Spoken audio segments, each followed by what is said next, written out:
Boa noite a todos. Hoje é dia 9 de maio de 2022. Estamos em mais uma sessão do Programa Educacional da Academia de Ciências Farmacêuticas do Brasil.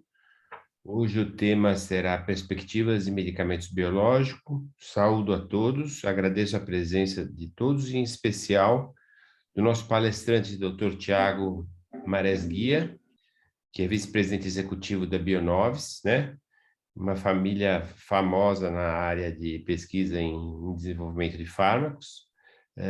Agradeço também o Dr. Hilton Santos, que fará a moderação do evento, e desejo a todos um bom e produtivo evento. Boa noite. Boa noite a todos. O presidente acadêmico Michel já fez a introdução do nosso palestrante, Lúcio Palestrante. Esse programa, o programa de atividade educacional promovida pela Academia de Ciências Farmacêuticas do Brasil, ela já vem em andamento há cerca de 2 anos, né? E foi aprimorada, vamos dizer assim, no começo do ano, 2022 agora, e subdividida em outros eixos temáticos para poder trazer mais conhecimento, abarcar mais conhecimentos, né, diversidade de conhecimento para nossos acadêmicos e convidados, tá? Agradeço a participação de todos, principalmente do professor Tiago Mares Guia, e vou fazer uma breve apresentação. Como o presidente Michel Kifuri falou, o título da conferência vai ser Perspectiva em Medicamentos Biológicos. Desculpe, eu acabei de falar, esquecendo o tema, o eixo temático que nós somos incluídos, tá? No eixo de pesquisa farmacêutica, toxicológica e clínica, tá ok? Vamos lá. O assunto de hoje é Perspectivas em Medicamentos Biológicos. A conferência será ministrada pelo Dr. Tiago Mares Guia. Ele é médico graduado pela Universidade Federal de Minas Gerais, doutor em Bioquímica e Imunologia pela UFMG, pós-doutorado em Biotecnologia e Terapia Celular pela USP, foi pesquisador visitante do Diabetes Research Institute nos Estados Unidos, mais de 25 anos de experiência dedicada à pesquisa translacional e à biotecnologia farmacêutica. Na academia e na indústria. Fundador da startup Cell Protect Biotechnology, professor convidado do CEPIC e da Santa Casa de São Paulo. Pesquisador associado do Instituto Butantan. Atualmente é vice-presidente executivo da empresa Bionovis, cujo foco é pesquisa, desenvolvimento, fabricação e comercialização de biológicos de alta complexidade.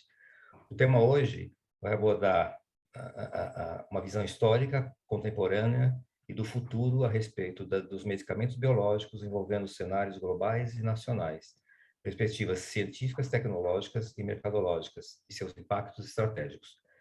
Eu peço a todos que, durante a palestra, ao final nós teremos perguntas e respostas, lógico, aquelas que forem possíveis, né, que se tiver muito nós vamos consolidar algumas, fazerem pelo chat, que fica mais fácil agregar, e eu pergunto ao palestrante, Dr. Tiago, ok?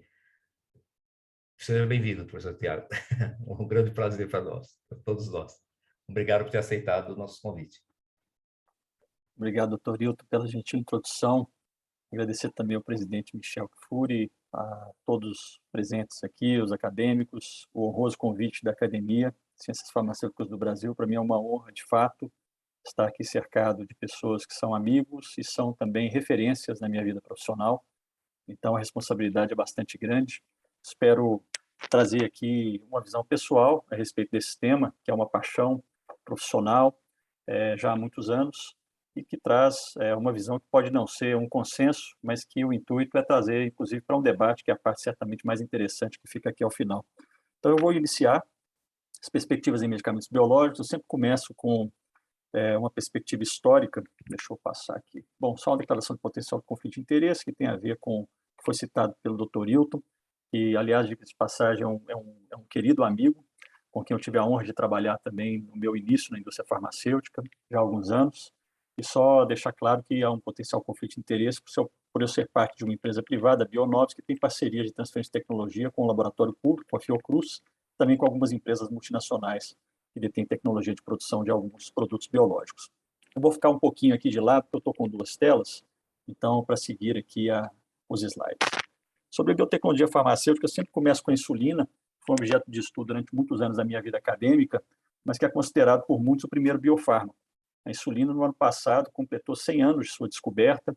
Um slide aqui que eu acho muito interessante, com a foto do Bentham e do Best, né? O Best, que juntos, né, fizeram uma descoberta seminal a respeito da insulina. E em 1923, com a concessão do Prêmio Nobel para o Bentham, que era o chefe do laboratório, e também para o John McLeod, que teve um papel fundamental, junto com James Collip, na tecnologia para fazer a purificação da insulina, ainda rudimentar naquela época, mas permitiu a extração a partir de pâncreas, né, animal, e uma purificação rudimentar para os dias de hoje, mas permitiu a primeira administração de insulina purificada, semi-purificada, vamos dizer assim, em pacientes portadores de diabetes tipo 1, ainda naquela ocasião chamado diabetes, alguns anos atrás, diabetes insulino-dependente. E aqui à esquerda, a estrutura da insulina, conforme conhecemos hoje. Seguindo aqui a linha do tempo da insulina, pegando apenas aqui um fio da meada da insulina, que eu acho que é um bom exemplo, uma molécula que é pioneira em várias grandes descobertas da história da ciência e da medicina. Ao mesmo tempo, em 58, o Dr. Frederick Sanger, que começou com trabalhos na década de 40 e quase 15 anos depois culminou com a definição, a elucidação da primeira estrutura primária, ou a sequência de aminoácidos, né, melhor dizendo, de uma proteína. Então, a primeira proteína a ser sequenciada foi a insulina. Em função disso, o Dr. Frederick Sanger ele ganhou o Prêmio Nobel em 1958 e, subsequentemente, também em 1980, por uma outra descoberta, muito da sua linha de pesquisa relacionada ao sequenciamento de biomoléculas de complexidade superior, e, nesse caso, em 1980, pelo sequenciamento de ácidos nucleicos, o DNA, e um dos principais centros de pesquisa genômica do mundo, ele é considerado um dos pais da genômica, um dos principais centros de sequenciamento de genômica do mundo, é o Instituto Sanger, que fica na Inglaterra, em homenagem a esse grande pesquisador. Ainda na sequência, de novo, sobre a insulina, não foi a primeira proteína a ter a sua estrutura terciária elucidada, mas foi uma das primeiras, e foi feita por uma mulher, a doutora Dorothy Hodgkin, que ganhou o Prêmio Nobel em 64 por ter elucidado a estrutura de outras moléculas, não da insulina, mas na sequência ela conseguiu elucidar aqui a estrutura da insulina, que permitiu sair de uma visão em 2 dimensões, né, da sequência de aminoácidos, da estrutura primária para a estrutura terciária, uma descoberta fundamental que levou literalmente décadas de estudo para que fosse concluído esse trabalho, e no final das contas, em 69, ela conseguiu mostrar ao mundo a estrutura dessa proteína.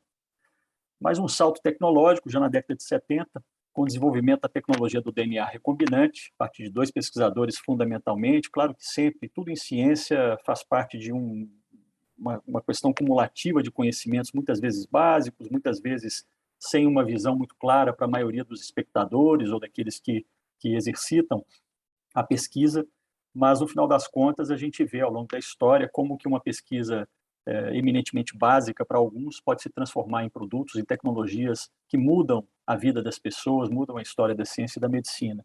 E a tecnologia do DNA recombinante, em 1973, cunhada aí por Stanley Cohen e Herbert Boyer, inclusive já com uma preocupação em patentear esse tipo de tecnologia, aqui já na década de 80 com a patente concedida. Basicamente, de maneira muito simplória, né? A tecnologia do DNA recombinante, claro que hoje é muitas vezes mais sofisticada do que esse slide aqui, esse é um slide de graduação, mas no final das contas eu gosto de falar que é uma espécie de corte e costura de material genético, onde a gente consegue conectar material genético de espécies diferentes, de células diferentes, de acordo com o interesse do freguês, e no final das contas é a base de uma tecnologia que permanece até hoje, já, como eu disse, muito mais sofisticada, com muito mais ferramentas, talvez a evolução mais bem acabada ultimamente desse tipo de tecnologia seja a tecnologia do CRISPR, onde a gente consegue fazer edições muito mais objetivas e precisas de material genético, mas basicamente a gente pode misturar aqui DNA ou gene, contendo gene de interesse, ou mesmo os genes de interesse que são inseridos em material genético de uma célula hospedeira, nesse caso uma bactéria, e à medida que ela é, então, transformada, transfectada com esse material genético de origem externa, heterólogo, essa célula, então, ela passa a produzir também a proteína de interesse, além de suas próprias proteínas, para o seu metabolismo normal. E quando a gente fala dessa tecnologia, a inovação que faz o salto do conhecimento básico do laboratório para um produto que muda a vida dos pacientes, ela enfrenta vários desafios, como sabemos, a inovação no mundo inteiro tem vários tipos de obstáculos, mas no final das contas, vencer essa boca de jacaré aqui, que traz desde a ideia até a definição, o desenho e o desenvolvimento, você consegue então levar a ideia até o paciente, né, ou da bancada até o leito do paciente. E no final das contas, um daqueles pesquisadores da tecnologia do DNA recombinante, o Boyer, se juntou a um visionário, também investidor, o Swenson, o Robert Swenson. Eles fundaram a Genentech, que foi a primeira empresa de biotecnologia do mundo, e nesse sentido eles conseguiram então transformar aquele conhecimento básico na possibilidade de produção de uma proteína terapêutica. A primeira delas foi a insulina, novamente a insulina, e em 1982, através de um licenciamento dessa tecnologia para Eli Lilly, foi lançado no mundo a primeira proteína recombinante, proteína terapêutica recombinante do mundo, a insulina, e esse produto, então, permanece até hoje como a base, ou a insulina humana recombinante, não necessariamente esse produto que está aqui na tela, né? Hoje há vários, permanece até hoje como parte fundamental do arsenal de tratamento do diabetes tipo 1 e, em muitos casos, também do diabetes tipo 2 mais complicado. A evolução, estou aqui passando um pouco da insulina, porque mostra um pouco de uma trajetória que vai permear vários outros produtos biológicos e cuja história certamente vai se repetir em vários aspectos. E quando a gente fala da insulina, a gente está falando de um hormônio fundamental para o metabolismo de carboidratos, mas também de outras moléculas, de outras situações do organismo, e reproduzir essa fisiologia sofisticada de uma pessoa que não tem diabetes é ainda um desafio muito grande. Então, à medida que a glicemia ela segue aqui picos, né, relacionados à ingestão de alimentos, nesse caso parece ser um paciente inglês, porque tem um chá da 5 aqui com uma pequena elevação da glicemia, e a insulinemia acompanhando, então, esses picos glicêmicos. Então, essa é a fisiologia de uma pessoa que não tem diabetes, né, do tipo 1, e, no final das contas, ainda é um desafio manter esses níveis fisiológicos de glicose e insulina para um paciente dessa natureza. E a inovação tecnológica sempre desafiando para que haja melhorias dessa situação, com o advento dos análogos de insulina, onde mudam-se aminoácidos de lugar para melhorar o perfil farmacocinético ou de biodisponibilidade dessa proteína, que é a insulina. Isso leva ao endocrinologista um arsenal mais diverso, mais eficiente em alguns casos, para tratar alguns pacientes que exigem esse tipo de demanda, não necessariamente acessível a todos os pacientes, sobretudo aqueles que não têm acesso a um sistema de saúde público ou privado, e tratam-se de moléculas que precisam ser incorporadas, né, preferencialmente em todos os sistemas de saúde. E além da insulina, então, além desses análogos, há também o advento das bombas infusoras de insulina. Aqui à esquerda a gente vê a primeira bomba infusora de insulina, na verdade uma grande mochila pesada, capaz de administrar insulina de maneira também um pouco rudimentar, até os dias de hoje, onde a gente tem o que a gente chama de pâncreas artificial, e é também uma bomba infusora de insulina, que dentro vai um cartucho contendo insulina recombinante humana, e ao mesmo tempo um sensor colado aqui na pele do paciente, que mensura a glicemia, e à medida que interagem aqui, né, por via sem fio, há um algoritmo aqui que também pode ser programado pelo endocrinologista, que conhece a fisiologia daquele paciente em particular, há uma injeção através de um catéter aqui subcutâneo que injeta insulina de acordo com essas informações que estão programadas e que é mensurado em tempo real aqui pelo esse sensor na pele do paciente. Então, isso é um pâncreas artificial, ele não resolve todas as situações, obviamente é uma tecnologia que não é acessível para todos os pacientes, infelizmente, mas é algo que representa uma evolução óbvia. E além da insulina, a gente tem que lembrar da fisiologia da ilhota de Langerhans, onde estão as células beta, que produzem insulina, mas também outras células, como as células alfa, células delta, células PP, que produzem outros hormônios, outros peptídeos, que também têm função relevante nesse metabolismo, trazem mais complexidade para essa dinâmica de hormônios e controle do metabolismo, que leva a uma necessidade também de pensar em outras alternativas, como mais atualmente, na verdade é uma ideia muito antiga, mas que atualmente a gente começa a ver, inclusive em outras áreas, não apenas no diabetes, o florescimento de iniciativas relacionadas à terapia celular. Aqui eu mostro um slide apenas, fruto de pesquisa que eu desenvolvi há algum tempo atrás, onde a gente encapsula ilhotas de Langerhans, extraídas de pacientes doadores com morte cerebral, e essas ilhotas de Langes elas podem ser infundidas em animais ou em pacientes, dependendo aqui do estágio da pesquisa, mas o fato é que hoje há também fontes alternativas de células, como células-tronco, células iPS, a Industrially Pluripotent Stem Cells, e outras alternativas, inclusive até xenotransplante sendo considerado, para que possa ser possível fornecer células produtoras de insulina para pacientes em larga escala. Mas são ainda promessas, fruto da evolução da terapia celular. E a complexidade dos biofármacos, eu falei um pouco de insulina, mas a gente tem, obviamente, biofármacos muito mais complexos, ou medicamentos biológicos mais complexos. Aqui, para a ordem de grandeza, a gente tem aqui uma insulina em torno de 5.700 Daltons. Aqui, para comparação, não está em escala necessariamente, mas um ácido acetilsalicílico com 180 Daltons, e 1.000 vezes maior um anticorpo do tipo IgG1, que é também um tipo de medicamento biológico utilizado hoje por muitos pacientes no mundo, com uma pujança muito grande de pesquisa ao redor desse tipo de tecnologia, os anticorpos monoclonais, que também vão ser um pouco de assunto aqui que eu vou tratar com vocês. Como é que a gente desenvolve os medicamentos biológicos? Então, há várias maneiras, há várias linhagens celulares que podem ser modificadas geneticamente para expressar as proteínas de interesse. Eu vou passar um pouco mais rapidamente, mas, no final das contas, ainda continua sendo padrão ouro da indústria de biotecnologia farmacêutica mundial o uso das células de ovário de hamster chinês, ou célula CHO. Essa célula ela é bastante robusta, é muito estável, uma linhagem estável, já bem caracterizada, já bem aceita pelos órgãos reguladores, que é a base hoje da indústria. Existem algumas células mais modernas, mais antigas. Um exemplo aqui também peculiar, as células PER-C6, são células, por exemplo, usadas para a manufatura de uma vacina para a Covid-19, que foi disponibilizada em larga escala no mundo. Então, existem alternativas, mas ainda continua sendo a célula CHO a mais utilizada, inclusive para produtos novos, recém-desenvolvidos. Basicamente, essa linhagem celular, então, ela é alvo de transfecção, ela pode ser obtida de várias formas, mas pode ser, então, transfectada, modificada geneticamente, onde o gene de interesse é inserido nessa célula de ovário de hamster chinês. No final das contas, a gente gera uma série de células modificadas de maneira geralmente diferente, o que a gente chama de seleção dos clones tem que ser feito. Então, esses clones então vão ser testados em uma série de estudos ou ensaios que podem ser específicos, e à medida que a gente seleciona os clones mais interessantes, ou o clone mais interessante em termos de produtividade, pensando já numa escala comercial futura, uma viabilidade econômica desse produto, em escala industrial, a gente também presta muita atenção na qualidade do produto. Quais são os atributos moleculares dessa proteína que é produzida por essa célula? Isso tudo pode ser estudado em escala relativamente pequena, e à medida que a gente tem certeza da qualidade, da produtividade, do conjunto de informações básicas que podem fazer com que a gente escolha aquele clone celular, a gente expande isso, geralmente em bioreatores, e faz uma alicotagem disso em pequenos frascos. Esses frascos são congelados e a gente monta aqui o nosso banco celular.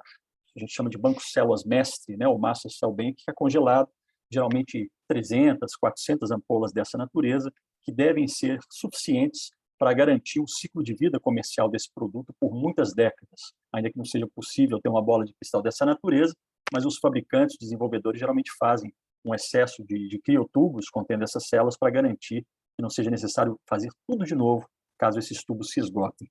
À medida que há uma demanda, então, por produzir algum lote, esses tubos, então, são descongelados, a gente gera, na verdade, o banco de células de trabalho a partir do banco de células mestre, não vou entrar em detalhes aqui, mas, no final das contas, esse tubo, então, é descongelado, ele vai sendo cultivado em volumes crescentes, primeiro em frascos, depois em reatores de diferentes tipos, podendo chegar a reatores de alguns milhares de litros ou reatores menores, onde a gente chama um processo de cultivo celular, ou de upstream em inglês, onde a gente tem aqui reatores de volume crescente. É muito comum empresas de porte global, que às vezes fabricam medicamento que tem grande demanda no mundo inteiro, usarem bioreatores de aço inox de 15 mil litros, por exemplo, alguns bioreatores ou vários, mas há também alternativas mais modernas que têm sua situação ideal de serem utilizadas, são reatores de plástico descartáveis, que eu vou mostrar também na sequência. Então, à medida que a gente faça esse cultivo, depois tem uma etapa de purificação, que pode envolver etapas cromatográficas de diferente natureza. A gente fala de anticorpos monoclonais, geralmente é uma etapa de afinidade, contendo uma proteína A que se liga à proteína do tipo, né, o anticorpo do tipo IgG, e depois etapas subsequentes de cromatografia, geralmente de troca iônica, e algumas etapas também de inativação viral, ajuste de pH, enfim, até que a gente concentra o produto e tem o IFA biotecnológico, e esse IFA, então, pode ser envasado e e preparado em diferentes apresentações, sejam elas frascos com líquido ou liofilizado, seringas preenchidas, e cada vez mais comum o uso de dispositivos aplicadores, canetas, autoinjetores, para facilitar a vida do paciente, diferenciar o produto comercialmente, melhorar a adesão, qualquer que seja aqui o motivo da adoção desses dispositivos. Aqui uma imagem de alguns bioreatores tradicionais de aço inox, alguns deles podem ocupar alguns andares de uma fábrica, ao mesmo tempo os reatores descartáveis, muito utilizados em vários processos modernos hoje em dia, onde etapas intermediárias, antes de ir para o volume final de bioreatores, são usadas bolsas plásticas em reatores que ficam se agitando gentilmente, por isso chamam às vezes de wave, né, como se fosse uma onda.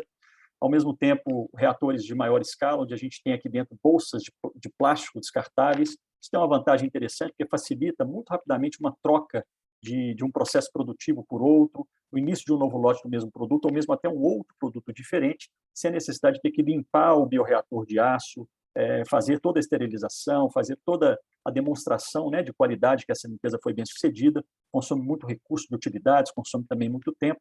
Então, a vantagem e desvantagem dessas duas tecnologias. Os regimes de cultivo, existe o regime, existem alguns, mas os mais utilizados são o regime de batelada alimentada, ou fed batch, onde a gente coloca os nutrientes e as células no bioreator e aqui permanece, em média, quando é um anticorpo monoclonal, em média, durante 14 dias. E o regime de perfusão, ou perfusão contínua, onde a gente continuamente adiciona meio, retira esse meio de cultura, e esse meio de cultura contém a proteína que é secretada pela célula, vai sendo armazenado por aqui, e a gente repõe esse meio continuamente. Então, a gente tem aqui uma situação, às vezes, de maior produtividade. Dependendo da célula, dependendo do objetivo, é interessante adotar esse processo. E, mais recentemente, esse tipo de tecnologia tem sido cada vez mais utilizado pelas empresas que têm uma preocupação muito grande com o preço ou o custo do produto, né? O COGS, o Cost of Goods Sold. E a questão da produtividade, que é fundamental. Eu mencionei o processo de perfusão contínua, que pode ser uma tecnologia que leva a uma produtividade maior, um custo de produção menor, quando a gente olha por grama de produto. Na década de 90, o paradigma era em torno de 1 grama por litro de meio de cultura, 1 grama de proteína produzida por litro de meio de cultura. Já nos anos, por volta aqui de 2010, alguma coisa assim, em torno de 5 gramas por litro. Hoje a gente tem como padrão várias empresas capazes de desenvolver processos que chegam a 10 gramas por litro, e quando a gente usa as tecnologias mais avançadas, realmente caprichamos aí no processo de desenvolvimento do processo, a gente pode chegar até algumas dezenas de gramas por litro. Não é muito comum, mas é possível tecnicamente, existem empresas que conseguem atingir esse tipo de potencial, e no final das contas, vocês podem imaginar, isso reflete também no custo da produção e no custo final do medicamento, que deve também contribuir para ampliar o acesso dos pacientes, já que são medicamentos usualmente muito caros, então isso tem também um potencial de melhorar o perfil de acesso dos pacientes no futuro. Então, uma série de tecnologias empregadas, eu não vou entrar em detalhe a questão da purificação, a gente falou de cultivo de células, agora falando da purificação, eu já falei um pouco das cromatografias, outras vias de administração que podem ser consideradas ainda em desenvolvimento, inclusive a via de administração oral, que parece uma coisa meio esotérica, mas que, afinal, há empresas sérias assim, investindo um pouco nisso, onde utiliza células vegetais e não animais. As células vegetais possuem parede celular, em função disso, elas resistem um pouco mais ao trato gastrointestinal do que as células de origem animal, e, nesse sentido, podem sobreviver o suficiente para serem, vamos dizer, rompidas apenas no trato intestinal superior, não mais no gástrico, e, em função disso, poder entregar o medicamento de interesse ali para a mucosa intestinal, como, por exemplo, em doenças inflamatórias intestinais, doença de Crohn, retocolite ulcerativa. Então, existem empresas que já estão em estudos clínicos avançados nesse sentido, como sendo uma alternativa promissora para a administração de alguns medicamentos biológicos, não todos, obviamente, e aqui, nesse caso, bem específico para doenças inflamatórias intestinais. E outras plataformas, além das células, que podem envolver organismos vivos, como, por exemplo, animais ou vegetais. Eu costumo ser um pouco cético com relação a essas abordagens, porque a gente não vê produtos no mercado, de fato, oriundos dessas plataformas, com raras exceções. Existe muito potencial, mas quando a gente fala da necessidade de reprodutibilidade lote a lote, dos controles de qualidade de medicamentos biológicos são extremamente sofisticados e sensíveis, a garantir a reprodutibilidade disso, sobretudo quando se lida com animais, é um desafio bastante grande. Ainda que eles sejam, às vezes, inclusive, potencialmente clones, né, da mesma linhagem que seja, mas há um desafio aqui inerente e os reguladores certamente não vão facilitar.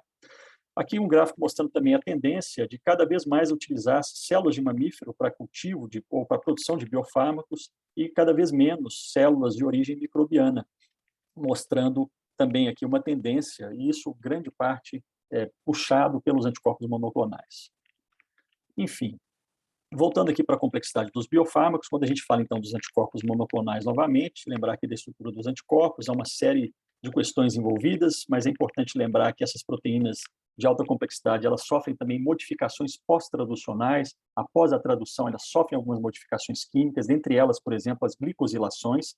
Essas glicosilações dos anticorpos monoclonais e algumas outras proteínas complexas, elas são essenciais para parâmetros, para questões farmacocinéticas, farmacodinâmicas, imunogenicidade, uma série para a ação biológica efetiva dessas proteínas. Então, é muito importante também estar atento a essas glicosilações, sobretudo quando se vai pleitear a realização de uma cópia desse tipo de produto.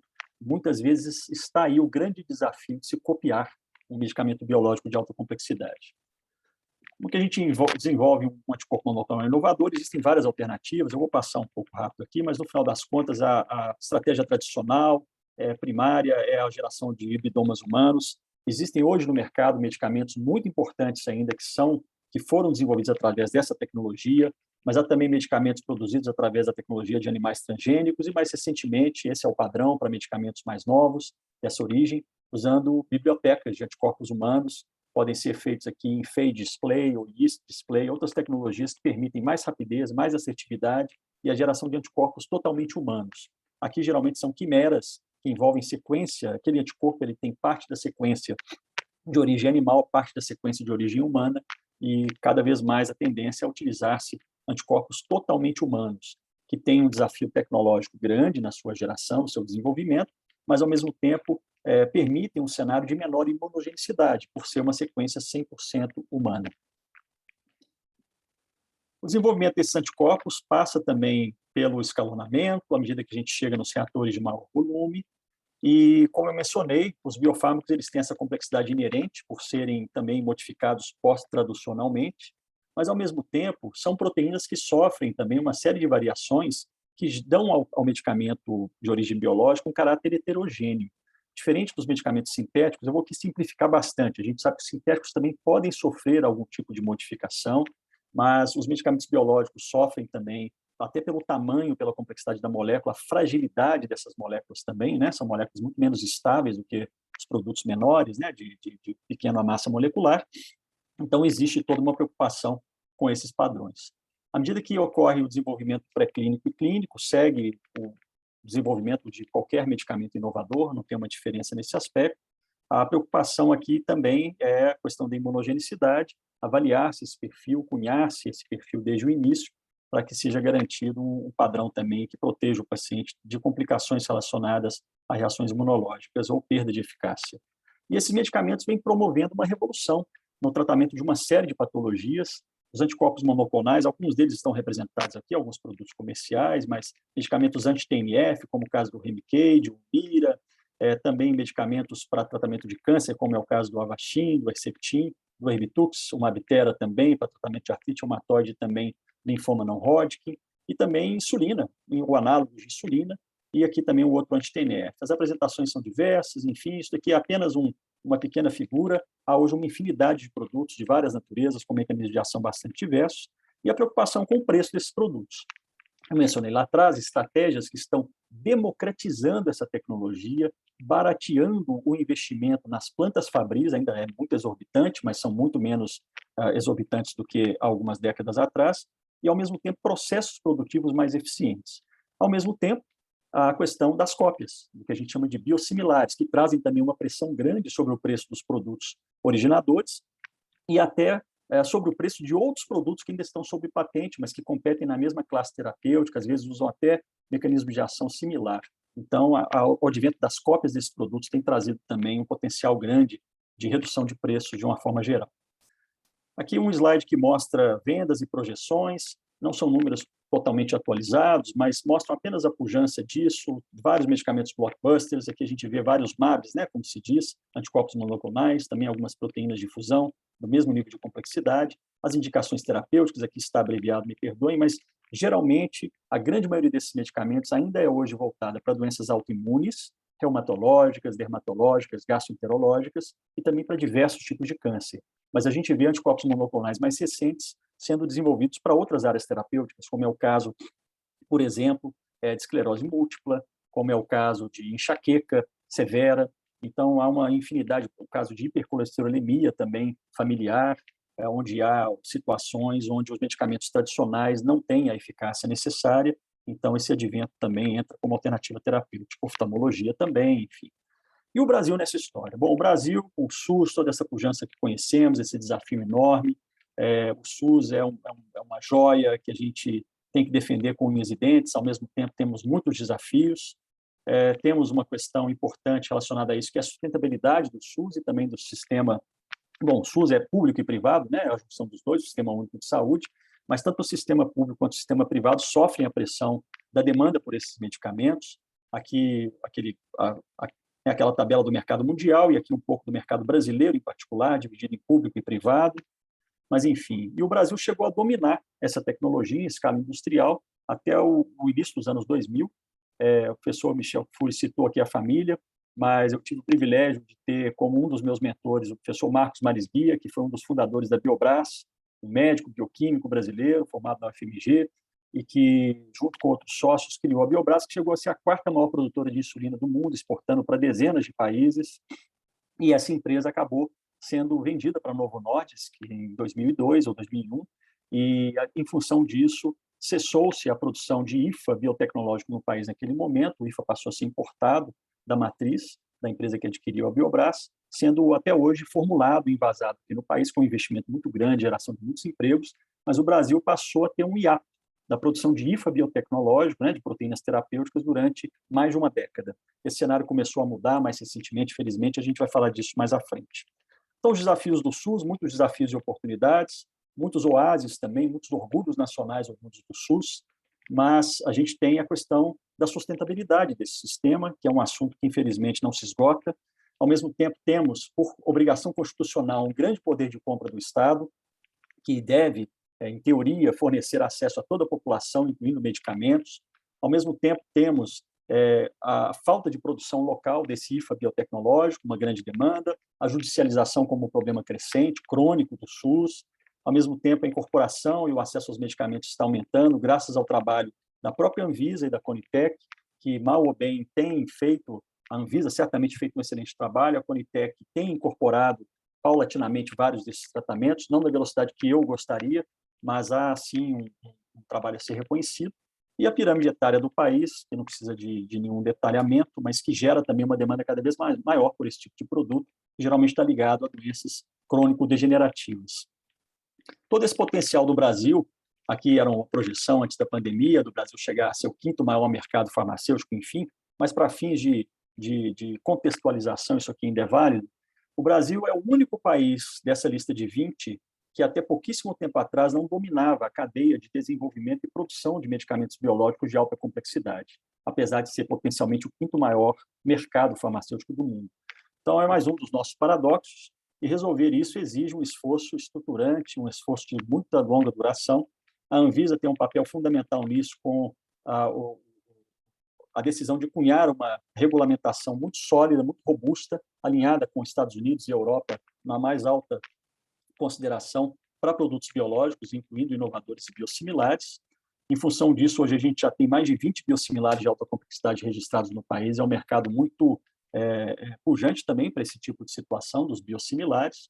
Apenas para ilustrar também a despesa do Ministério da Saúde com relação a esse tipo de produto, essa é uma única molécula originadora, vou chamar de biofármaco A, são dados reais, onde o Ministério da Saúde gastou, ao longo de 10 anos, 6,5 bilhões de reais para adquirir este medicamento originador. E, claro, com todo o benefício que isso traz aos pacientes, isso é inquestionável. Como médico, eu tenho realmente um respeito muito grande por toda essa tecnologia, mas, ao mesmo tempo, sem deixar no país nenhum rastro dessa tecnologia ou dessa possibilidade de termos outros benefícios colaterais, né, vamos chamar assim, desse tipo de gasto. Então, todo esse cenário traz também uma balança comercial fortemente negativa para biológicos no Brasil, com exceção de exportação de algumas de muitas unidades de insulina que é processada, tem um processamento final aqui no Brasil, e a necessidade da gente fazer inovação. Então, a gente vê a biotecnologia, inclusive com a pandemia, sendo trazida para um cenário quase que de obrigação de ser considerado, e, ao mesmo tempo, o Brasil, com essa lacuna que eu mencionei lá atrás, de termos abdicado de uma continuidade do desenvolvimento da biotecnologia farmacêutica nacional. Claro que eu citei só uma empresa, é muito pouco, isso não muda o país, mas diz muito a respeito da nossa capacidade ou incapacidade de pensarmos ou de agirmos em longo prazo. Eu não estou falando do empresariado, propriamente, mas de país, de uma forma mais ampla. A questão da propriedade intelectual não deixa de ser também fundamental para os biológicos, assim como os sintéticos, é claro. Temos alguns paradoxos, é claro, e NPI, não vou aqui tecer detalhes, todos nós sabemos disso, mas temos também um paradoxo importante, que são os núcleos de inovação tecnológica das universidades, que carecem de apoio mais longevo para a sua estrutura, para as pessoas que se formam e se capacitam para, de fato, gerar patentes válidas, não apenas patentes para ilustrar o currículo Lattes, mas patentes que, de fato, vão se sustentar em eventuais litígios, brigas que realmente acontecem quando o produto ou quando a tecnologia é relevante. Então, um investimento mais inteligente, mais centrado, que separe o joio do trigo, para que a gente tenha condição de, a partir da Universidade Brasileira, do Instituto de Pesquisa Brasileiro, gerar patentes que sejam robustas, não apenas no INPI, mas em nível global também, ao invés da gente ter que recorrer a agências no exterior, esperando que algum dia o INPI possa também nos conceder a graça de uma patente. O fato é que a patente desses produtos está expirando já há algum tempo, abrindo oportunidades para os biosimilares. E, recentemente, relativamente recentemente, o STF tomou uma decisão corajosa de questionar o parágrafo único do artigo 40, uma distorção, na minha opinião, a respeito da Lei de Propriedade Intelectual, que concedia uma extensão artificial para muitas patentes de produtos originadores aqui no Brasil. E, no caso dos biosimilares, que é uma área na qual eu milito há bastante tempo, gerava uma distorção, inclusive, bastante importante, onde a gente, ao desenvolver um produto dessa natureza, tinha que considerar fabricá-lo no exterior. Então, nós temos investido numa fábrica aqui no Brasil, a fábrica está pronta, está produzindo, mas quando a gente fala de fabricar nossos próprios produtos biosimilares, a gente teria que fabricar isso no exterior, por um descompasso de, em média, 5 anos entre a expiração da patente desses produtos no exterior e a expiração no Brasil. Então, se a gente resolve fazer tudo no Brasil, com o cenário anterior patentário, a gente chegaria 5 anos depois dos nossos concorrentes, inviabilizando qualquer possibilidade de sucesso comercial com um produto dessa natureza. Então, a decisão do STF ela é muito bem-vinda, ela normaliza a situação, coloca o Brasil no patamar mais próximo em termos de cronologia com relação à expiração de patente nos Estados Unidos, na Europa, trazendo para nós a possibilidade de, aí sim, desenvolvermos e fabricarmos no Brasil produtos que possam ser globais, concorrendo nesses mercados mais complexos também no mesmo tempo, né? Claro que isso não é simples, é só um desejo por enquanto. E quando a gente fala de desenvolver biosimilares, há muitas questões a serem consideradas, eu vou passar muito rápido, mas, afinal de contas, é um produto, os biosimilares de alta complexidade, fazer uma cópia de um anticorpo monoclonal, por exemplo. Eu sei que já foi alvo de discussão aqui na academia esse assunto em detalhes, eu não vou entrar aqui novamente nisso, mas eu vou falar de uma perspectiva muito prática de quem está desenvolvendo biosimilares de alta complexidade por conta própria, como é o caso da Bionovis, onde a gente calcula um prazo de 6 a 8 anos para esse desenvolvimento ser completado, em contraste com o genérico, de uma pequena molécula, um investimento médio da ordem de 150 milhões de dólares para se fazer uma cópia de um anticorpo monoclonal, porque esses processos exigem também o advento de uma fase 3 clínica, um estudo que pode envolver 500, 600, até mais pacientes, de eficácia comparativa para confirmar a biosimilaridade, um exercício bastante completo, que vai desde das características moleculares, incluindo a glicosilação que eu mencionei lá atrás, até os parâmetros clínicos de uma farmacocinética comparativa, até a eficácia comparativa, a imunogenicidade, etc. Enfim, a sequência não está disponível gratuitamente, necessariamente, a gente precisa sequenciar o produto originador, isso não é trivial, isso tem que ser feito, às vezes, no exterior, apesar de termos na academia brasileira vários excelentes laboratórios capazes de fazer isso, mas não de uma forma regulada, de uma forma validada, que gere a documentação necessária para a gente poder pleitear um registro no FDA, no EMA e na Anvisa. É um processo interativo, onde a gente faz o desenvolvimento da linhagem celular, dos clones, como eu mencionei lá atrás, uma analogia com o produto inovador. Isso pode levar até 2 anos para ser completado, o desenvolvimento da linhagem celular e do processo em escala de bancada. A partir daí, a gente faz o escalonamento para podermos, então, perseguir a fase clínica. o que se gasta muito tempo e recurso no desenvolvimento de um biosimilar é a parte analítica, seja de caracterização físico-química, seja de caracterização biológica, de atividade biológica, e isso leva a uma despesa imensamente grande com profissionais muito capacitados, equipamentos e metodologias diversas para analisar essas biomoléculas que são muito complexas, né, igualmente complexas. Aqui é uma lista não exaustiva de alguns métodos analíticos e bioanalíticos que são necessários para o estudo dessas macromoléculas em vários momentos do seu desenvolvimento. Um pacote que a gente chama de comparabilidade ou biosimilaridade nesse aspecto, que compara o seu candidato a biosimilar perdoe, com o produto original, pode custar da ordem de $500 mil. É o custo aproximado de um painel, de uma rodada de comparação entre a molécula original e o candidato a biosimilar, e essas rodadas são feitas várias vezes ao longo do desenvolvimento do produto até chegar na fase clínica. Alguns exemplos aqui de biosimilares, ou pretensos biosimilares, como esse caso. Aqui um biosimilar analisado por algumas metodologias espectroscópicas, ensaios de ligação também ao seu alvo, enfim, não vou entrar em detalhes, mas mostra aqui biosimilar bem desenvolvido. A importância de, dentro do possível, utilizar a mesma linhagem celular que o produto original utiliza. A gente tem linhagens de hamster, como eu mencionei, de hamster chinês, tem linhagens também de camundongo. São muito parecidos, são primos, vamos chamar assim, né? Mas eles glicosilam as proteínas de maneira muito diferente. Então, é muito importante ter atenção para isso, porque isso pode mudar bastante o perfil do produto que você quer eventualmente copiar. Essas glicosilações, como mencionei aqui, a glicosilação humana é diferente da do hamster, que é diferente da do camundongo. Isso traz alguns desafios aqui nesse desenvolvimento. E a importância dessas glicosilações. Eu mencionei algumas en passant alguns minutos atrás, mas isso interfere com a atividade citotóxica, com a ligação a alguns receptores essenciais para a função dessas proteínas, também a farmacocinética, enfim, o clearance, a hipersensibilidade. Então, são questões que têm que ser bem observadas, e reproduzir essa glicosilação talvez seja o maior desafio de se fazer uma cópia de um anticorpo monoclonal dessa natureza. E outras modificações pós-traducionais, que também, algumas delas também incorrem nas pequenas moléculas, e reproduzir toda essa complexidade é um grande desafio.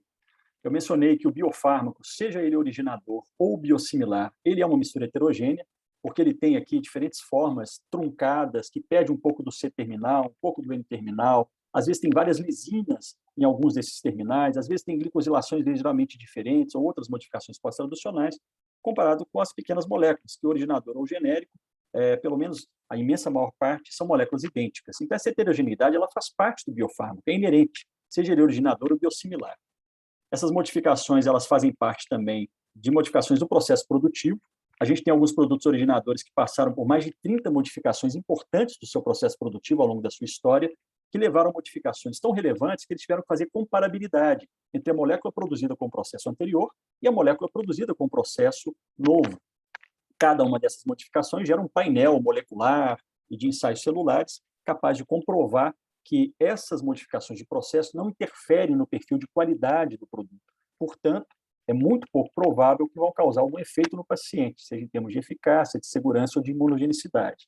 Então, essa é uma base de mudanças de processos relevantes que a indústria faz ao longo do tempo com seus produtos, que são também a base para o desenvolvimento dos biosimilares. Então, quando a gente modifica um processo, a gente tem também uma mudança do perfil de heterogeneidade, pequena, mas tem, né? A variabilidade lote a lote inerentemente já faz essa heterogeneidade também. Então, isso aqui faz parte de um produto original, mas também de um produto biosimilar. E o produto original, ele varia, como eu mencionei, inclusive em alguns parâmetros importantes, como uma glicosilação, por exemplo, onde ao longo do tempo essa empresa que fabrica um produto relevante, o Embrel, o Etanercept, essa é uma empresa originadora, ela fez uma modificação do seu processo que modificou essa glicosilação. Então, era nesse patamar, desceu para esse patamar, e essa mudança de processo trouxe produto que conviveu no mercado, não houve nenhum tipo de problema, não foi exigido um recall dessa empresa, ela mostrou que essa modificação, essa alteração, ela não é relevante do ponto de vista clínico. Portanto, esse produto, se ele passar por essa variabilidade, está tudo bem. Então, quando a gente vai fazer um biosimilar, a gente tem que avaliar cada um de mais de centenas de parâmetros como esse, tentando achar uma faixa de variabilidade na qual o originador se situa. Você vê, aqui foram adquiridos lotes do produto originador ao longo de vários anos, para que a empresa que queria fazer um biosimilar, nesse caso a Sandoz, fosse capaz de detectar essas variações de processo e as variações de um parâmetro crítico de qualidade, uma glicosilação. O estudo de mais de centena, como eu mencionei, traz faixas de variabilidade que são inerentes ao originador e são janelas para você situar essa característica da sua cópia. Então, se a sua cópia tiver essa glicosilação nessa faixa, em tese você está bem.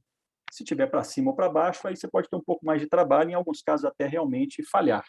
Mas é algo que traz uma janela de oportunidade e o estudo de vários lotes ao longo de anos do originador. Não vou entrar em detalhes, mas algumas empresas chegam a comprar mais de 60 lotes de produto originador para poder, não lotes inteiros, né? Amostras de lotes, de mais de 60 lotes diferentes para ser capaz de detectar essa variabilidade. Aqui um outro produto com a variabilidade de uma alta glicosilação, que se refletiu na atividade citotóxica, é um medicamento aqui para tratamento de linfoma não Hodgkin. A atividade citotóxica é extremamente relevante para a ação biológica, né, farmacológica desse produto. A gente vê que essa variação não é relevante do ponto de vista clínico, esse produto continua no mercado e assim por diante. Uma série de ensaios biológicos, depois a fase clínica, onde a gente tem uma farmacocinética comparativa, via de regra, podendo ser utilizados, inclusive, voluntários sadios, não apenas pacientes. À medida que a gente tem a complexidade maior dessa molécula, a gente vai ter também a necessidade da fase 3, que eu mencionei, um estudo de eficácia comparativa. No caso da insulina, por exemplo, existe um marcador alternativo, farmacodinâmico, que prescinde de um estudo de fase 3, então a insulina tem essa vantagem, mas os anticorpos monoclonais, nenhum deles tem essa possibilidade, de maneira que a fase 3 ela é obrigatória, à medida que ela pode representar até 60% ou 70% do custo total do desenvolvimento de um produto dessa natureza, de um biossimilar, né? Vou passar rapidamente, existe também uma série de métodos bioanalíticos para detectar o produto, fazer farmacocinética, fazer imunogenicidade. De novo, é um caráter muito importante, você tem que comprovar que a imunogenicidade do seu candidato a biossimilar, ela é similar também à imunogenicidade do produto original. Tudo isso tem que ser desenvolvido através de ensaios próprios, tem que ser validados e assim por diante. E as fronteiras da questão dos biosimilares, houve uma discussão que já se encerrou, na minha opinião, sobre a nomenclatura. Algumas jurisdições ou empresas originadoras eram favoráveis a uma nomenclatura peculiar para os biosimilares. Muitas dessas questões lembram um pouco também a história dos genéricos, né, propriamente dito, não é nenhuma novidade, mas, no final das contas, o que está em voga hoje é a questão da intercambiabilidade, sobretudo se é possível intercambiar produtos biológicos biosimilares ou não. Enfim, eu passei aqui mais rapidamente, e essa intercambiabilidade ela leva em consideração alguns desenhos de estudo que permitem trocas entre pacientes tratados com o produto originador e o produto candidato a biosimilar, em braços diferentes. Então, isso daqui dá, vamos dizer assim, uma amostra da intercambiabilidade. Isso tem sido suficiente para algumas agências regulatórias, como a americana, fazer com que esse produto possa ter um caráter mais próximo da intercambiabilidade. A jurisdição europeia e a Anvisa não legislam sobre, não regulamentam a questão da intercambiabilidade, essa é uma decisão que cabe ao médico, ao paciente, em alguns casos, países europeus, ao pagador. Então, países que têm sistemas universais de saúde, onde o governo também é quem adquire o medicamento e fornece à população, a decisão sobre intercambiabilidade acaba recaindo nos pregões que o governo de alguns países europeus faz, e à medida que o produto que ganhou o pregão é disponibilizado, há ou não uma troca, né, do produto X pelo produto Y, seja ele originador ou um biosimilar sendo trocado por outro biosimilar, por exemplo. Enfim, isso já está bem pacificado, os países nórdicos saíram na frente, eles promoveram mudanças de originadores para biosimilares em quase totalidade da sua população, em alguns casos, sem intercorrência. Já existem estudos bastante extensos a respeito dessa possibilidade dos biosimilares serem trocados, ou os originadores serem trocados por biosimilares. Existem, inclusive, revisões sistemáticas tratando desse tema, já bastante robustas. E a complexidade cada vez aumenta mais, porque, como eu disse, a democratização dessa tecnologia está em voga, e, no final das contas, você tem mais países, mais empresas fazendo biosimilares, e é possível que haja diversos biosimilares concorrendo ao mesmo tempo no mercado.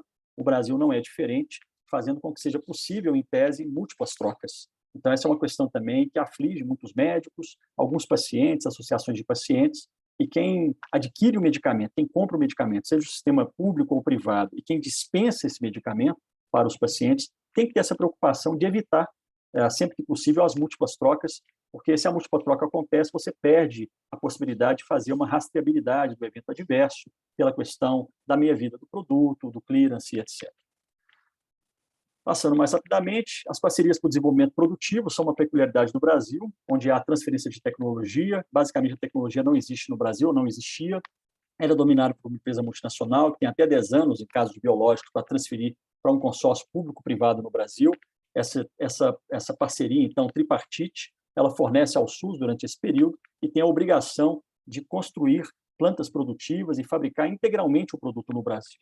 Essa tecnologia incorporada, ela também serve de um motor para a inovação, uma vez que as empresas que fazem esse investimento muito vultoso não pretendem ficar apenas absorvendo tecnologia, elas querem também desenvolver suas próprias. Há todo um arcabouço regulatório, que já está, de certa forma, muito maduro, tem estimulado várias empresas nacionais e multinacionais, laboratórios públicos, a ingressarem na forma de consórcio para disputar essas oportunidades. Algumas das empresas que já investiram em PDPs, outras já não estão mais investindo em PDPs, essas parcerias para o desenvolvimento produtivo, né? O acrônimo PDP vem disso. E, no final das contas, só falando sobre a Bionovis rapidamente, só como um exemplo, bom, é uma empresa que é formada por 4 acionistas, empresas nacionais, é uma empresa voltada exclusivamente para a biotecnologia farmacêutica, ela completou 10 anos de existência agora em março. Os acionistas são o Axê, o MS, a Ipera e a União Química, que colocam todo o seu esforço de biotecnologia na Bionovis. Essa empresa celebrou parcerias de transferência de tecnologia já com algumas multinacionais ao longo do tempo, já começou a fazer seus próprios produtos, tem uma parceria pública com Fiocruz, Biomanguinhos, juntos estamos absorvendo e implementando as tecnologias de produção de produtos dessas 5 empresas multinacionais, incluem produtos originadores, como é o caso do próprio Remicade, o Symphony da Janssen, e também o Rebif da Merck, e uma série de biosimilares, oriundos da Samsung, da Sandoz e, mais recentemente, da Fresenius Kabi.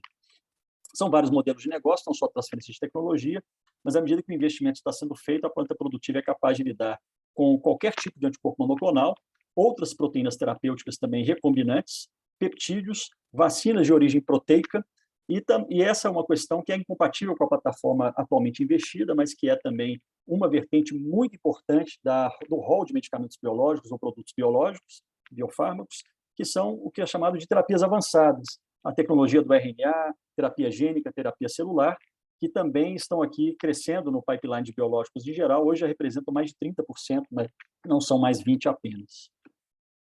Essa plataforma tecnológica aqui, uma vista aérea da Bionovis, fica ali em Valinhos, perto de Campinas, algumas imagens aqui da planta produtiva, com os técnicos, hoje já são 200 funcionários, vários deles com capacitação específica em biotecnologia, mestres, doutores, pós-doutores, linha de produção em escala industrial, há também uma planta piloto operacional para produzir lotes clínicos em condição GMP de biofármacos, quer dividir com os senhores e as senhoras também. Há poucas semanas, a Bionovis concluiu a produção de um lote clínico de 3 antígenos de variantes diferentes de SARS-CoV-2, de uma vacina 100% nacional, desenvolvida por uma universidade brasileira. Essa universidade agora poderá iniciar estudos clínicos com IFA de 3 variantes diferentes de coronavírus, produzidas na planta piloto da Bionovis em condições adequadas para a utilização em fase clínica. Então, isso também são desdobramentos dessa transferência de tecnologia. Essa base tecnológica de equipamentos, de pessoal, de expertise, ela permite que a gente agora também possa fazer inovação radical, produzindo novas proteínas, sejam elas vacinais ou terapêuticas. Enfim, algumas imagens de transferência de tecnologia. Aqui a recepção do primeiro banco de células capaz de produzir esse tipo de produto inovador no Brasil, oriundo da parceria com a Janssen. São centenas de profissionais envolvidos em várias frentes, não apenas a frente técnica ou de produção, mas há também, obviamente, assuntos regulatórios, farmacovigilância, controle de qualidade, garantia da qualidade, seja da empresa privada brasileira, seja da empresa multinacional que transfere a tecnologia ou do laboratório público. Então, essa tríade é bastante complexa, tem sido um desafio muito grande desenvolver esses projetos, mas a gente tem conseguido desenvolver com um certo sucesso. Há também a questão da qualidade, que é muito importante, os acordos de qualidade são muito rigorosos. Geralmente, a empresa detentora da tecnologia ela quer um padrão de qualidade que respeite o seu medicamento, a sua reputação, então ela infringe isso também nos parceiros público e privado brasileiros. E o caminho com as PDPs, a gente agora consegue desenvolver nossos próprios biosimilares, já estamos fazendo isso, de monoclonais, e também fazendo inovação, inclusive radical, como é o caso dessa vacina brasileira e outras questões intermediárias que estamos tratando aqui também. Essa complexidade ela traz uma série de impactos para o SUS. O aumento do acesso dos pacientes e a sustentabilidade começa a ter algum resultado em alguns medicamentos que já são alvo desse tipo de transferência de tecnologia. Essas PDPs elas evoluem com preço em níveis sustentáveis, sempre há uma queda de preço que é obrigatória, sem custo adicional para o Ministério da Saúde. Essa produção local ela traz mais segurança no suprimento para o SUS e a soberania farmacêutica do Brasil. Essa política pública ela funciona como motor de inovação, como mencionei, a gente é capaz de fazer algumas questões.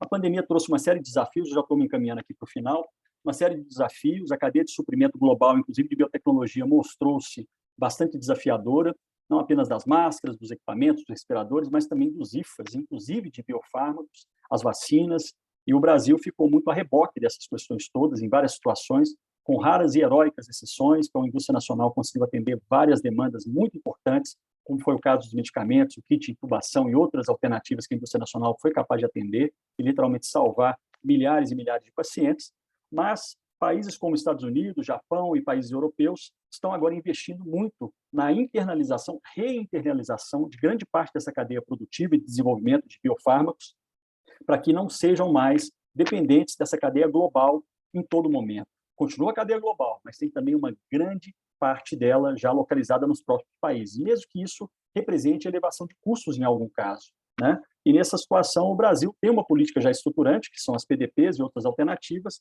mas o Brasil precisa pensar nisso também, porque não é apenas coisa de país que tem SUS. Estados Unidos está fazendo, sempre fez, né? Mas está fazendo também, e isso é importante que a gente tenha isso no debate bastante claro e oportuno. Só mencionando o Instituto Butantan e a Fiocruz, mesmo exemplo, transferências de tecnologia feitas ao longo de décadas, uma base de profissionais, de equipamentos, de competências que permitiu que eles absorvessem, em parte, uma vacina e desenvolvessem uma própria. A Fiocruz, a mesma coisa, foi capaz de absorver a vacina da AstraZeneca num tempo muito precoce. Boa parte da estrutura, dos equipamentos que havia, não todos, mas a estrutura, certamente, e as utilidades, foram adaptadas rapidamente por terem sido elegidas também para as PDPs de biofármacos, inclusive em parcerias conosco.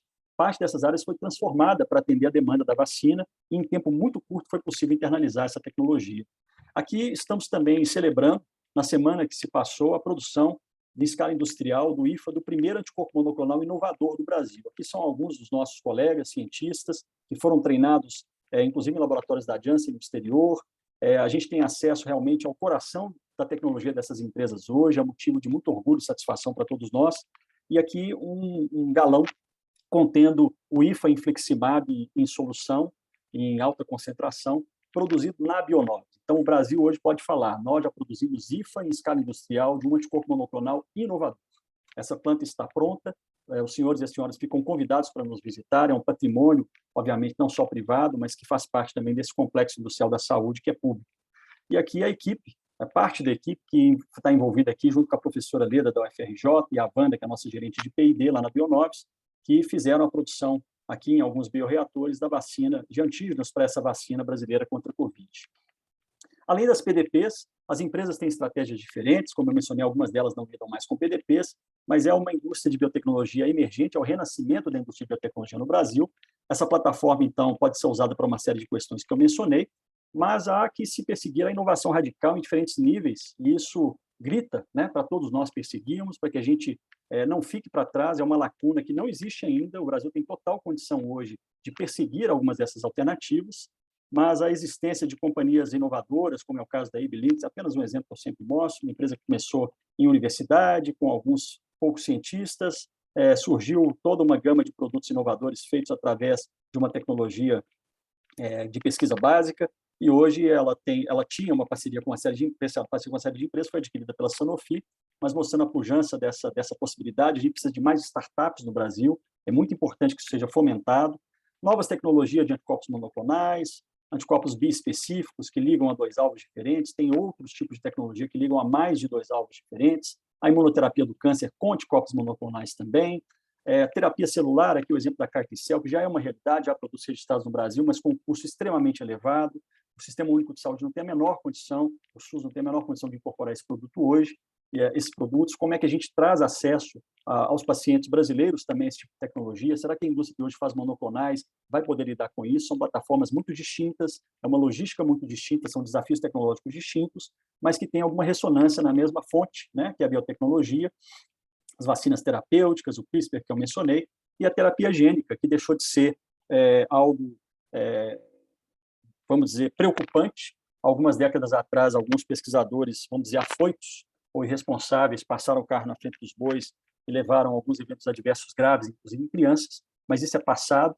Hoje há uma indústria extremamente prolífica e pujante. Basicamente, toda a Big Pharma está investindo pesadamente em terapia gênica e terapia celular. Este é um dos rumos muito importantes do Brasil também passar a perseguir. A competência na academia, no exterior não é diferente, é na academia que vem também essas inovações de terapia celular e terapia gênica, mas há um elemento que o Brasil precisa ter mais, que são as startups, capazes de levar realmente esse conhecimento pontual ou específico de um produto, de uma tecnologia particular, para um protótipo que atrai o interesse de algumas empresas, sejam brasileiras ou multinacionais, o que é o mais provável, mas que as empresas brasileiras também sejam capazes de abraçar oportunidades como essa, se houver alguém que faz a inovação antes e transforma isso num protótipo, como é o caso das startups, por exemplo. É um movimento que aconteceu para outros tipos de tecnologia, que agora acontece para as terapias avançadas, inclusive plataforma de RNA, e que o Brasil tem toda a condição hoje de abraçar também algumas dessas questões.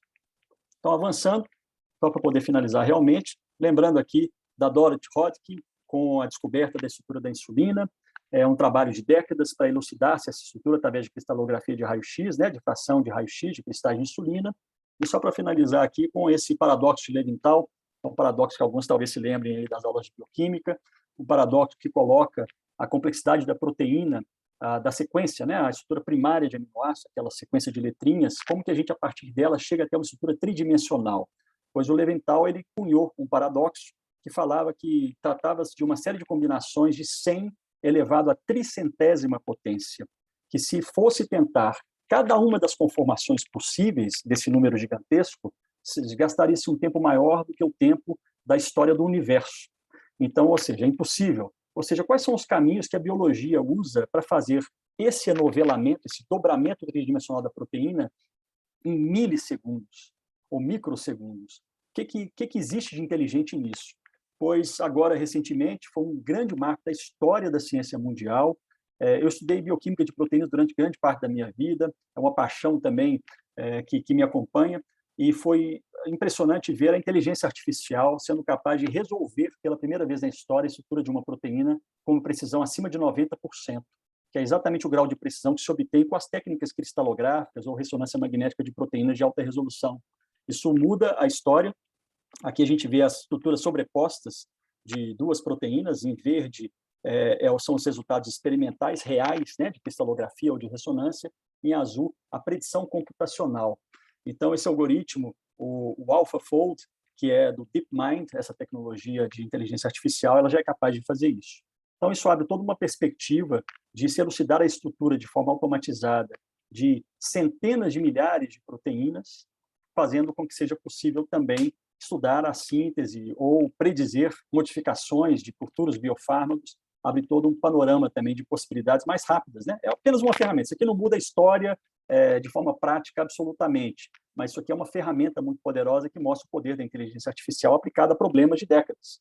Então, se a Dorothy pudesse contar com isso, talvez ela não ganhasse o prêmio Nobel, mas é graças ao trabalho de cientistas como ela que hoje é possível fazer esse tipo de coisa. Então, eu termino por aqui com essa imagem do Banksy, representando aqui uma criança brincando com seu novo super-herói, que são os profissionais da saúde, aqueles ligados à indústria farmacêutica, à ciência farmacêutica de um modo geral, à academia, mostrando a pandemia trouxe isso, acho, para a população em geral. Acho que é uma oportunidade preciosa que nós temos, né, como sociedade organizada, como cientistas, pesquisadores, de levar informação a essa população que hoje já entende, em grande parte, a importância da ciência e do desenvolvimento tecnológico.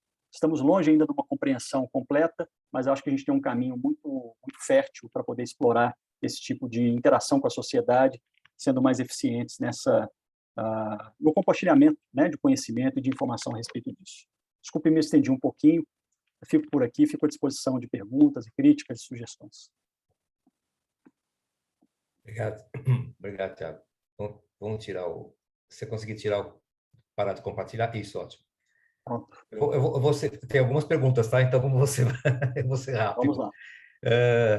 Pensando em imunogenicidade e pensando em aceitação na ponta pelo médico e paciente, que é um problema antigo, na verdade, né? Na verdade, é um problema que eu sei que diminuiu a resistência, mas ainda continua. Como que a ciência na ponta, o médico, a translação para a prática está sendo vista e conseguida com os biosimilares diversos, com a variabilidade tendo do originário, tendo 20%, por exemplo, você ter variabilidades entre os biosimilares maiores do que isso. Então, que podem potencialmente desenvolver imunogenicidade, como você falou. Você trocar um biosimilar tem que levar a critérios muito rígidos. Você abordou, parabéns, diversos pontos que daria para fazer 3 palestras, mas eu tenho várias perguntas aqui, então eu queria só perguntar isso e ficar caladinho, só vou moderando. Não, tranquilo. Hilton, é uma pergunta super importante. O que eu posso falar é, os biosimilares, eles são tão diferentes do produto originador quanto são os originadores em si mesmo, de lote para lote, ou de variação de processo industrial do originador para um novo processo industrial do mesmo originador. Essa variabilidade que eu demonstrei lá atrás é exatamente o mesmo grau de variabilidade que a agência regulatória séria, como é o caso da Anvisa, do FDA, das agências europeias, exigem para se registrar um biosimilar. Então, se o biosimilar ele consegue o registro da Anvisa, ele é similar, altamente similar. A gente não pode falar idêntico, porque não é um genérico, né? Mas ele é tão similar ao originador quanto o originador é em si mesmo. Isso eu falo até assim com uma certa ousadia, pelo fato de ter uma compreensão muito profunda da questão das estruturas de proteína, etc., dos ensaios analíticos envolvidos, que não trazem risco para os pacientes com relação à imunogenicidade, etc., além daquilo que o próprio originador traz quando faz suas mudanças de processo, né? Então, isso já é pacificado. A discussão hoje é sobre intercambialidade, que é uma discussão também, na minha humilde opinião, um pouco controversa, né? Para mim, eles são intercambiáveis dentro de um certo nível, mas a questão de se o biosimilar ele é idêntico ou parecido ao originador, isso já está pacificado pelos médicos que realmente se dedicam a estudar isso e compreendem a importância disso. Tá, eu tinha perguntado realmente a variabilidade entre os biosimilares. Então, na verdade, talvez... Mas vamos passar para as outras perguntas, Thiago, senão não vai dar tempo. Pois não, vamos lá. Deixa eu ver aqui. Tem perguntas longas, deixa eu ver aqui. A primeira foi... Vamos lá. Foi da acadêmica doutora Silvia, foi isso? Acho que é isso. Depois eu volto, tá? Se estiver para cima, eu vejo se tem mais alguém. Doutor Tiago, considerando que a intercambiabilidade dos biosimilares com seu originador não é automática, como as empresas estão tratando essa questão? Há interesse em desenvolver um ensaio clínico adicional para requerer a intercambiabilidade à agência reguladora? Ficou claro? Ficou. A única agência que hoje exige um estudo de intercambiabilidade, de fato, é a agência americana, é o FDA. E Tá. mesmo assim, não é necessário um estudo de intercambiabilidade, um novo estudo completo. Então, existem alternativas, como é o caso de extensão de alguns estudos de fase 3, onde você faz algumas trocas em braços do próprio estudo. Isso tem sido aceito, mas, no final das contas, é uma discussão que envolve, na minha opinião, questões também que são mais difíceis de serem discutidas, comerciais, de competição e etc., e do ponto de vista científico, técnico, para mim, a necessidade de um novo estudo de intercambiabilidade eu classifico até como antiético. Então, no final das contas, eu acho que as respostas já existem no desenvolvimento próprio biosimilar, inclusive o estudo de fase 3, mas a questão da dispensação e das múltiplas trocas é que pode ser evitada. E não é uma regulamentação de intercambiabilidade que vai fazer com que isso seja de fato pacificado. Tá, ok. Se a doutora Silvia não ficou satisfeita, pode colocar de novo, por favor, Silvia, no chat, que eu vou lendo aqui da Catherine Bravo, da Merck Sharp, Merck SA, desculpa. Tiago, quais estão sendo os principais desafios enfrentados pela Bionovis e empresas públicas nas etapas de transferência de tecnologia das PDPs? Os prazos regulares vêm sendo cumpridos ou estão ocorrendo muito atraso? Como é o fluxo para a justificativa desse atraso ao governo? Perfeito. No nosso caso, a gente está absolutamente dentro dos cronogramas. Posso falar isso com a responsabilidade que tenho, né? Corresponsabilidade pela Bionovis. Nós temos hoje 6 PDPs em transferência de tecnologia. São eles o infliximab original, a beta-interferona original, temos também o golimumab original e temos também a etanercept, trastuzumab e rituximab biosimilares, com diferentes multinacionais. Todos eles dentro do prazo regulamentar. As PDPs não foram suspensas, como é o caso de atrasos injustificados ou outras, vamos dizer, questões que dizem respeito a uma má condução da PDP. Os desafios são inúmeros, mas são, ao mesmo tempo, fascinantes, né? A transferência de tecnologia desses produtos é extremamente desafiadora, como eu mencionei, envolve centenas de pessoas, profissionais das mais diversas disciplinas, e, no final das contas, o estabelecimento de processos que o Brasil até então não dominava. Então, é uma descoberta todos os dias. Uma das escolhas que fizemos para tentar mitigar essa complexidade foi escolher parceiros que têm experiência de décadas no desenvolvimento desse tipo de produto, produção desse produto, inclusive em transferência de tecnologia. Então, essa foi uma estratégia que a gente escolheu para mitigar um pouco esses riscos, esses desafios, mas que continuam sendo muito grandes. Mitigar o risco, tá. A questão de preço, Augusto Geraldi. É Geraldi ou Geraldo? Eu não lembro.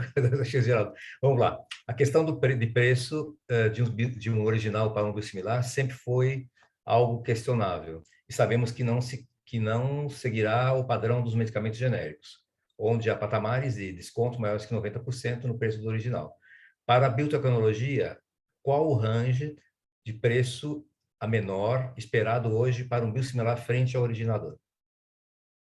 Olha, isso é bastante variável. O Brasil tem uma peculiaridade também, que é o SUS, que é o Ministério da Saúde, que faz aquisições de grande volume, né, todo ano, de vários produtos. Então, o poder de compra, o poder de negociação, de barganha do Ministério da Saúde é imenso. Então, ele consegue descontos muito grandes, já há algum tempo, muito antes do advento dos biosimilares. Os próprios originadores concedem descontos importantes quando a venda é feita para o Ministério da Saúde de forma centralizada. Quando entram os biosimilares, o nível de desconto na Europa, por exemplo, que é um mercado mais maduro que o Brasil para esse tipo de molécula, chega a níveis até surpreendentes. Então, a gente tem casos de 40%, 50%, em alguns casos até 60%. Agora, há uma discussão no mundo inteiro sobre se isso é sustentável. Há também uma discussão que é bastante delicada sobre a prática de preço predatório. É uma questão que aflige a história da indústria farmacêutica há muitos anos. O Brasil teve também situações como essa há algum tempo, e quando a gente vê esse tipo de coisa, a gente sabe o que acontece, né? Morrem os concorrentes, permanece apenas um ou dois, e quando isso acontece, o preço sobe. Isso acontece em vários momentos da história da indústria farmacêutica. Então, é importante que os países, que os gestores, que os sistemas olhem para isso de maneira inteligente, sem serem seduzidos por cantos da sereia momentâneos, que podem representar uma pretensa vantagem momentânea, mas que cobram um preço muito caro, até no médio prazo, nem no longo prazo. Então, isso se reflete. O que se observa hoje, Augusto, é uma tendência ao movimento pendular, né? Nem 8, nem 80. Em algum momento vai estabilizar no meio e a gente vai ter as empresas que, de fato, vão sobreviver com capacidade de competir com o que eu mencionei lá atrás, as tecnologias mais avançadas para ter um custo de produção mais satisfatório e aumentar o acesso, mantendo a viabilidade, a sustentabilidade econômica do negócio. Ok.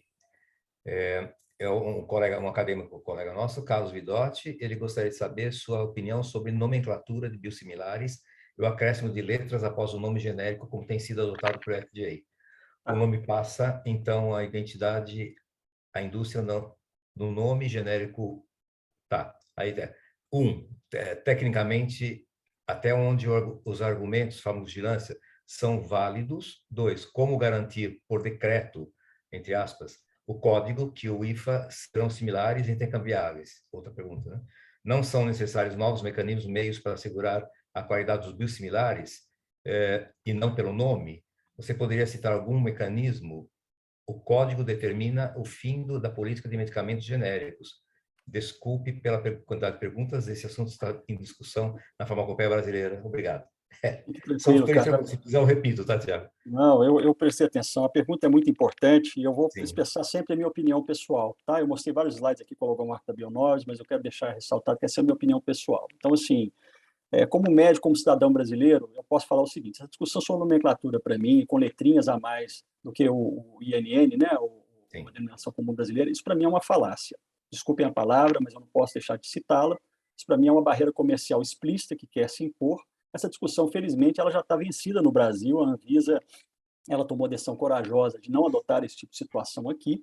Eu posso pensar da perspectiva do prescritor. Eu vou prescrever agora não sei o que MAB. Agora, ao invés de escrever não sei o que MAB, eu tenho que lembrar quais são as letrinhas. As letrinhas são aleatórias, então não sei o que MAB, XTR2. Quer dizer, como assim? Como é que eu vou lembrar isso? E se eu não prescrevo com a letrinha, o que vai ser dispensado para o paciente é o outro. Então, como é que funciona isso, né? Ao mesmo tempo, tem a questão da pretensa necessidade de ter isso para controlar a farmacovigilância. A farmacovigilância, ela pode, obviamente, ter relatos com dados que de outra origem. Todos os produtos, inclusive os biosimilares, têm marca, têm nome comercial. Eles têm lote, eles têm prazo de validade, eles têm embalagem, eles têm tudo diferente, né? Agora, se a discussão é isso não é suficiente, então me desculpe, a situação não é uma particularidade dos biológicos dos biosimilares, é do sistema de farmacovigilância do Brasil, onde há uma insuficiência de reportes dos médicos. Eu, como estudante de medicina, não tive aula de farmacovigilância. Eu quero crer que a imensa maioria das graduações brasileiras não orientam os seus estudantes a fazerem a farmacovigilação, a farmacovigilância, reportarem ativamente, que é uma obrigação do médico, né? É importante. Agora, são inúmeros formulários, uma burocracia. Agora, com o novo sistema da Anvisa, há uma promessa muito grande que isso seja mais eficiente, mais rápido. Mas vamos lá, é um desafio do Brasil, não é dos biosimilares. Então, para mim, a questão dos biosimilares, quando entra nesse aspecto da nomenclatura, é uma tentativa de uma barreira comercial que impeça a adoção desses produtos, né? Tá. Tem vários cumprimentando, parabenizo, a Marta Delana, o professor Tiago, que nos mostrou com brilhante, grande descoberta, a acadêmica Marta, da ciência, pesquisa otimistas, inclusive com inserção dos pesquisadores no nosso país, muito estimulante. É uma pesquisadora, eu estou lendo tem diversos acadêmicos, tá, Tiago? Acho que você está vendo no chat também. Então, assim, o Maurício Sampaio, ele perguntou, o senhor concorda que não vivemos com o ecossistema de inovação e que há uma baixa... Acho que se é vivemos ou vivermos. Bom, acho que se não vivermos, né, um ecossistema de inovação e que há uma baixa qualificação dos profissionais que as academias estão formando, a pergunta é se não vivemos o ecossistema em decorrência da baixa qualificação que os profissionais estão sendo formados. Acho que é isso que eu entendi. Se sim, como esses problemas podem ser resolvidos, trazer profissionais do exterior, já que o know-how é o caminho? Eu não sei se ficou claro. Qualquer coisa, Maurício, por favor, você escreva se tiver alguma dúvida. Não, tranquilo, eu entendi o fio da meada. Eu acho que, bom, minha opinião novamente é que o ecossistema de inovação brasileiro está longe de estar maduro. Acho que são poucas iniciativas isoladas que mostram alguma relevância ou sucesso, né? Eu estou falando da cadeia de A a Z. São pouquíssimos os exemplos de empresas farmacêuticas que conseguiram desenvolver medicamentos de inovação radical, né, melhor dizendo, oriundos aqui de esforço exclusivamente do Brasil, ou quase exclusivamente do Brasil. São heróis, são pessoas que têm uma lucidez muito grande, algumas delas, inclusive, aqui, tenho a honra de tê-los aqui, né, nessa videoconferência hoje, mas, no final das contas, como é que a gente amplia isso para as dezenas, ou até, quem sabe, para centenas de iniciativas, né? É uma questão realmente estrutural, cultural.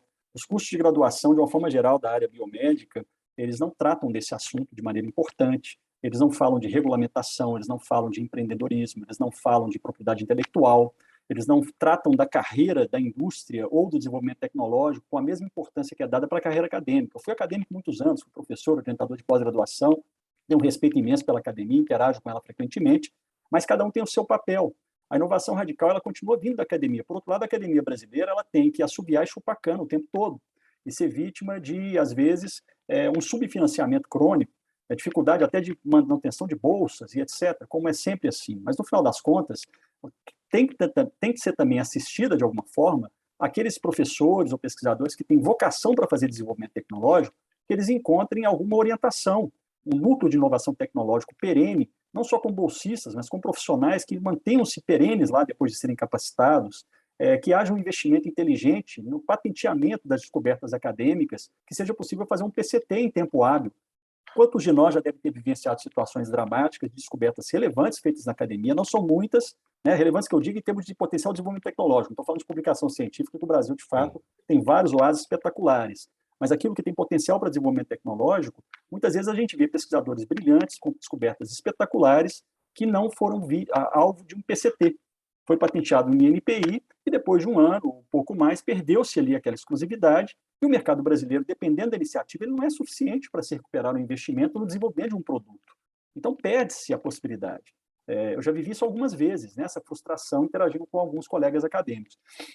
Então, e o que eu diria, né, e o colega que perguntou, são várias frentes. E uma delas, eu insisto aqui também, é o estímulo para que os jovens graduados, eles formem startups, que haja incentivos para que isso aconteça. Hoje, há um ambiente muito mais plausível e fértil para financiamento de startups. Eu criei uma startup há 20 anos atrás, num ambiente muito inóspito, eu diria assim. Investir em biotecnologia radical não era muito apetitoso para os investidores, né? Mas, no final das contas, hoje já há um ecossistema muito interessante de investimento, não só em área de tecnologia da informação, mas começa a ter, inclusive, para inovação farmacêutica, inovação biotecnológica. No exterior, sem dúvida, mas no Brasil também começa a ter. Então, é um pouco de estimular alguns pontos desse ecossistema, mas, sobretudo, a cultura realmente, a academia formar profissionais, não só para desempenhar a carreira acadêmica, mas também a carreira empreendedora e etc. A indústria, eu acho que está fazendo o papel dela, de se aproximar cada vez mais da inovação, de fazer inovação, e ela busca isso. Se não tiver no Brasil, ela busca lá fora, e se a gente tiver no Brasil, melhor ainda. Você tocou, só complementar, bom, o acadêmico Carlos Isdottir que falou que está muito obrigado, totalmente de acordo a pergunta que ele fez de farmacovigilância lá no começo, no meio. Temos algum minutinho, eu vou aproveitar perguntar mais uma coisa. Eu concordo totalmente, eu concordo, porque você sabe, se você me conhece, eu sempre defendi e gosto, é uma coisa que eu sou apaixonado, que é a ciência translacional, é que você faz isso, você fez isso lá atrás e continua fazendo, está no seu DNA, né? Então não tem jeito.